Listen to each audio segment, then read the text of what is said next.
Okay, that's too far, so I'm going to wind it back. And then you launch the next mortar. Oh, that's too close.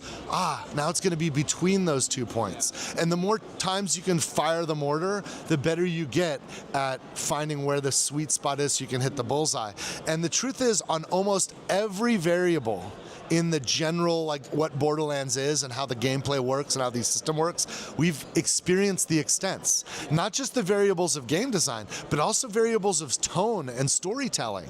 And we've felt the extents where, oh, that was a little too far. Oh, that was a little too far on this side. And so now we're in the zone, you know? So with all these promising things about Borderlands 4, I decided to take a look at an interview from Randy Pitchford. Actually, multiple interviews, but this one stuck out to me the most. Now, the original interview was actually posted by Insider Gaming. I'll leave the full interview in the description down below. But of all the interviews, I feel like Randy was the most open and forthcoming in this interview because he mentioned a few things that I'm actually kind of surprised about. Now, there's some things he kind of repeated and a few questions he dodged a little bit that brings me to believe that he just doesn't want to talk about it yet. But I want to touch on some key things and some important things moving on into Borderlands 4. As some of you guys know, there is a new weapon part system where even more so, the weapons are going to be further procedurally generated, meaning if you get torque stickies on a Hyperion SMG that has a TDR stock, you're going to have a Hyperion SMG that shoots torgs, but when you reload, you throw it like a TDR. So that weapon merging, I think, is going to make for harder farming, and I don't know if that's really been addressed yet, how we're going to combat these crazy chances at certain weapons. Like, is it going to be rare that you get an exact part weapon that I do, and if I make a YouTube build, is it going to be harder for my audience to get that weapon? I don't know. That's something I wish somebody asked in one of their interviews. That would be cool. But a few things I want to touch on because it is technically news. When Randy Pitchford was asked, is Borderlands 3 smaller or bigger than Borderlands 4? Randy said that straight up, Borderlands 4 is the biggest Borderlands, like map-wise. I believe the exact question in this interview was, if you added all the Borderlands 3 areas together, is it bigger than Borderlands 4? And Randy basically said no. My only concern is moving on into the story. I don't know if I'm going to enjoy the non-linear story because that means not everybody experienced the same moments. Does that make sense?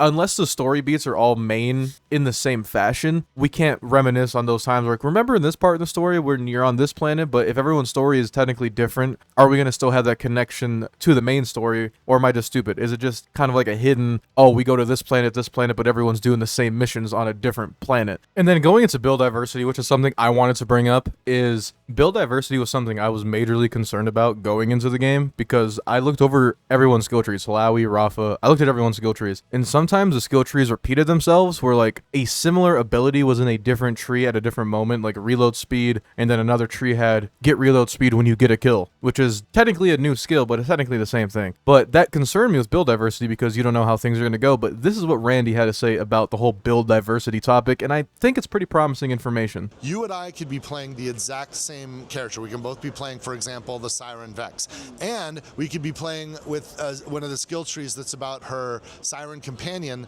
a little familiar called Trouble, which is actually a big dog, spectral dog that can beast people up.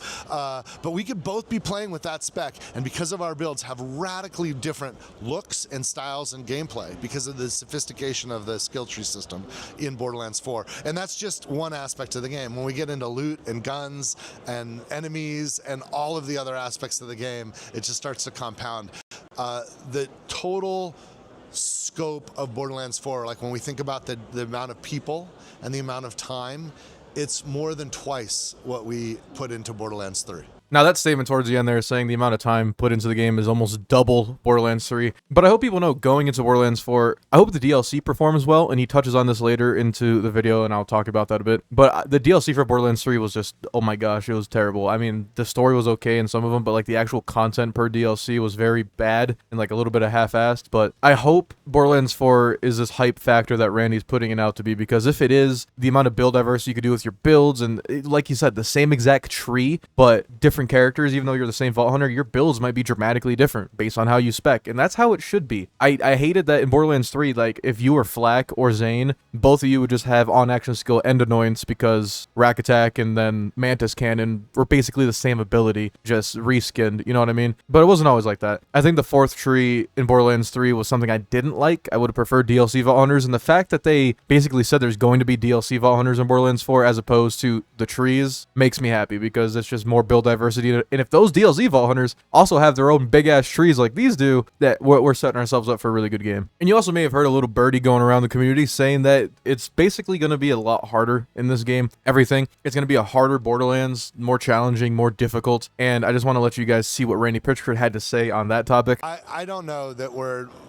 our challenge design is about following any other game, but I will say that there's a pendulum and there's a mass of people. We have lots of players that actually aren't interested in deep, hard challenges. Lots of people that love just exploring the Borderlands or spending time with the characters. They fall in love with the places and the characters, and they want to spend time with them. And, you know, I'm a little nervous because there are points of Borderlands 4 that are a little more challenging. But one of the coolest things about Borderlands 4, because of the nature of the RPG, is if anything's a little challenging for you, you can just grind somewhere else and level up and become more powerful, find better gear, and get more capabilities, extend your skill tree, and you will find that things that were hard when you were a little chump become trivial when you become a badass. And that ability to get godlike growth, I think, is helpful for that challenge loop. But yeah, we definitely have pushed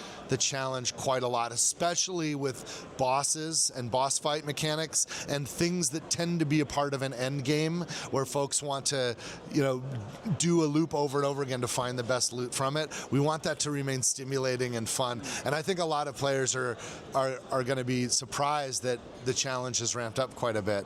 And some are going to be very gratified from it, and some are going to go back to the easier areas, grind it out and level up before they tackle the hard stuff. Now, the deep hard challenge is part of that I kind of agree with, because there's a lot of people that haven't touched OP levels in Borderlands, or a lot of people in Borderlands that are very casual, where you'll play the playthrough once, you'll be like level 32, you just killed Handsome Jack, and you're kind of waiting on the DLC. Not everybody is like most of you watching this video, where you get max level the first few days, you wait for DLC to come out. When the DLC comes out, you get max level before doing it, then you hit up the DLC, you refarm all your gear for the new level cap, then you wait, and then another DLC comes out, you do it again with the level cap, yada yada. That's another question I wish was asked during these interviews. Are the level caps going to be an artificial buffer, or I would like no level cap increases at all, to be 100% honest, if I'm being real, because I think it's very stupid and annoying that you spend like the first 3 months grinding Borderlands for the level cap to just go up 3 levels, and you need that gear to be optimized, and you're going to refarm anyway. I think it's kind of stupid. I hope level cap increases don't come, and if they do, maybe just one. That's like 10 levels, so it's like one time throughout the life cycle, but not 3, 3, 3, 3, to where it's just a very annoying non-linear progression, just repetitive nonsense, kind of like OP levels were. But in all respect to OP levels, at least every few, like you could like farm at OP3, then farm at OP6, and farm at OP8. You don't have to do it 1, 2, 3, 5 to 8. So I think if they nail the level cap bullshit, I think we're in a good standing in that aspect. But I do think one major concern of mine was the performance on PC, but everyone's saying that the performance is actually quite fine, but they are using 50 series graphics cards in the playtesting that everyone was at, which is using AI frames. So to each their own on that topic. I don't know how it's going to perform on a normal system where that's not coming into play. But another funny thing I wanted to throw into this video, towards the end of the interview, Randy Pitchford was asked if he had full creative license for the Borderlands movie, what would it look like? And he kind of dodges the question and just kind of puts all the blame onto them, but in his own little way he did, to where saying it's not his place to say in the movie scene. I'm not going to play it because I don't want to just make the video long-winded, but he just basically said it's not his place to say anything, and it's not his area of expertise to care about. But I know deep down he would probably make a better movie. He just doesn't want to say it for maybe PR reasons, or maybe Randy reasons. I don't know. But the last thing we'll talk about is DLC. Randy was asked about the post-launch content, DLC. We're not going to call them PLCs up in here. And this is what he had to say about the topic. Well, look, immediately, we're still we're landing the game. It's like we're working on stuff right now, and it's that's all I can think about. And then we're just now beginning to dig into what our post launch is, and we've got some extremely exciting plans that I cannot wait to share and talk about. Things that we've started working on already that are like because we're now expert at making Borderlands 4. Like when you're making a game, you kind of figure out how to make it as you ship it.